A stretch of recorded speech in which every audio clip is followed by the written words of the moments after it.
Hey, today I have a real treat for you. If you're moving to Nashville and you're looking for a place that is kind of a Norman Rockwell little community, close into town, very affordable in pricing, respectively, not looking for brand new glamorous, because you're not going to find it here. You're looking for what real Americana, real Nashvillians live.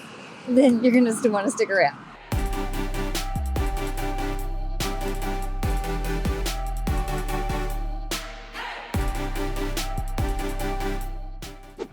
Thank you for joining me on this channel. I am Susan Thetford with Parks Realty.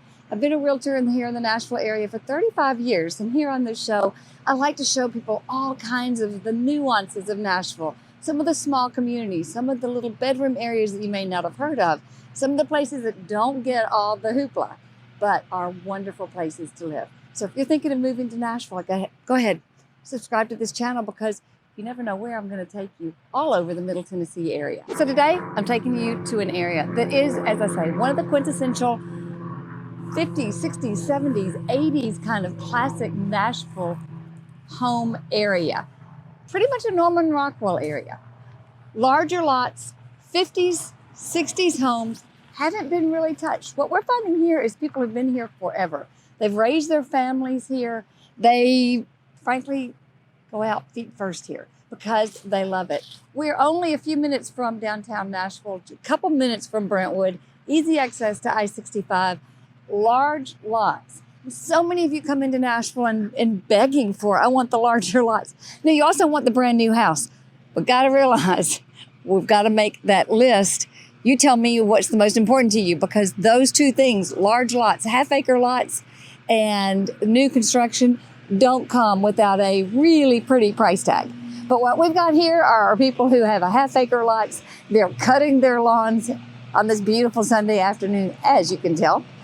But let me tell you a little about the history of this area, and I think it'll whet your appetite even more. Then we'll see a couple other houses.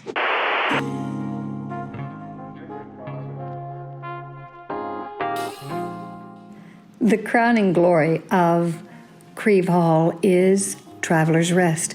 Now, this is the home of John Overton, who acquired the land when the same year that Tennessee became a state in 1796. In addition to owning the home, he owned slaves, which was the agricultural workforce behind the cash crops that he used to provide food for all the residents in the community. But they were also skilled workers who helped build the house and other structures on the property.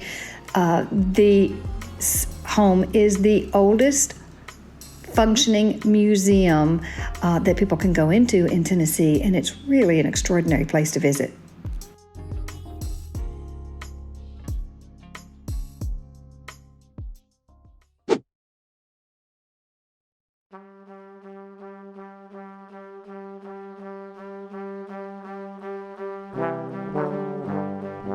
As we talk a little about the community, let's look at what is a very basic home that a 50s ranch home would be. This is the typical layout.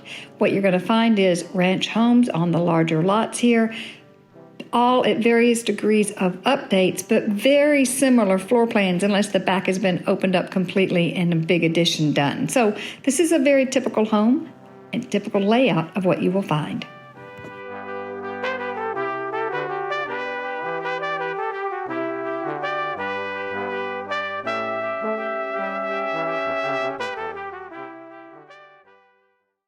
Crieve Hall is located about 15 minutes south of downtown. It's a neighborhood that is quite literally, steeped in history, as it was the home of Joel Cheek's daughter. Now, Joel Cheek was the founder of Maxwell House Coffee in the late 1800s. Maxwell House Coffee was first served at the Maxwell House Hotel in downtown Nashville. So the name Crieve Hall comes from the name given to the mansion that belonged to Joel Cheek's daughter and her husband. To keep it going, Cheekwood Mansion and Fine Arts Center here in Nashville, which is definitely a place you must visit as it's gorgeous, is part of that same family. So the neighborhood we know today has land that was subdivided in the 50s to make way for a residential neighborhood after the mansion went into foreclosure, sadly enough. Here you'll find ranch homes built from the 50s, 60s, and 70s on approximately half-acre lots. You might even find some of those mid-century modern gems that people are looking for now. Mostly one-level homes, various stages of updates, great proximity to downtown, and cool springs. So who is Crieve Hall a really good fit for?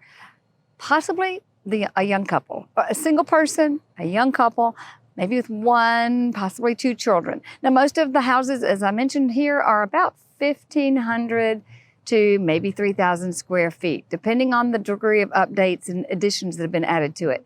The beauty of this area to me is that most of them, are built on approximately half acre. So it's easy to expand if you choose your lot correctly. It's easy to expand and maybe build a true master bedroom that we just didn't have in the 50s.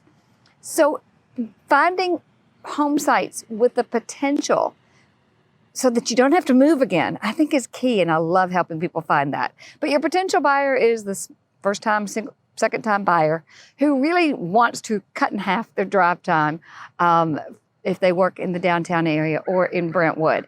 The person who wants that short commute, the person who wants the larger lots, the person who has $400,000 to $600,000 in all probability, who doesn't have to have perfection in a home.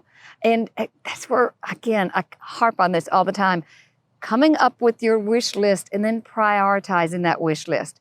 For the person coming from Boston who no longer wants that 45-minute to an hour commute and really wants to be 15 minutes from downtown Nashville, that may be the top priority. Another perfect buyer for this home is an older couple, maybe people my age, and getting older. They want to live on one level. They want to downsize from their larger home because the families have grown, but they want the larger lots and they want some privacy, but close to the hospitals, close to all the things that we love to do. That's also the perfect buyer for this area.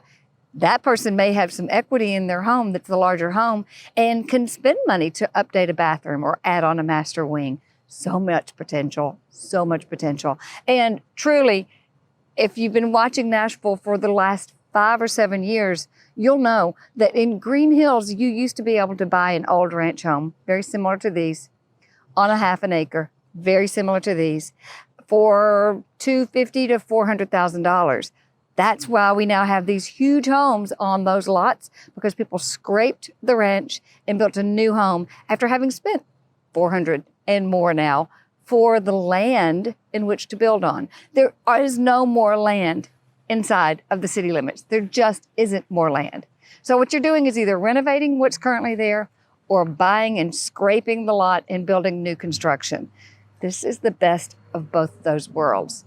Close in, potential, and you know what? If you're looking for investment property, this is a great area too. So Crieve Hall, one of those little gems that most people don't know about, one of those gems that is not spoken about.